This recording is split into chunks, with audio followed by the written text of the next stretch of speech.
Hi అండి, welcome back to my channel. So ఎంతో టేస్టీగా ఉండే దోసకాయ చట్నీ ఎలా ప్రిపేర్ చేయాలో చూపిస్తాను. చాలా ఈజీగా ప్రిపేర్ చేసుకోవచ్చు. టేస్ట్ అయితే చాలా బాగుంటుంది.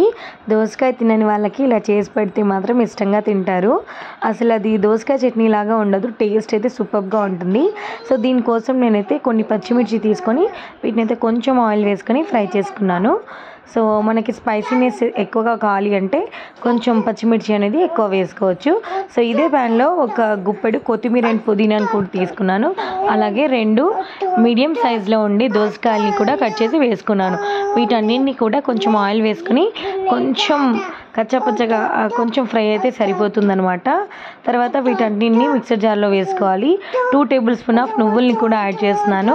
అలాగే కొంచెం చింతపండుని కూడా యాడ్ చేసుకొని వీటన్నిటిని కూడా కోర్స్గా గ్రైండ్ చేసుకోవాలండి. తర్వాత వీటికైతే పోపు పెట్టుకోవాలి.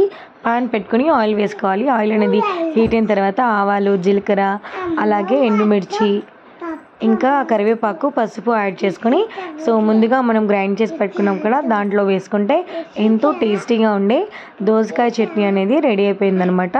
సో రైస్లో అయినా, దోశలో అయినా, దేంట్లో అయినా చట్నీ చాలా బాగుంటుంది. ఒకసారి ట్రై చేయండి.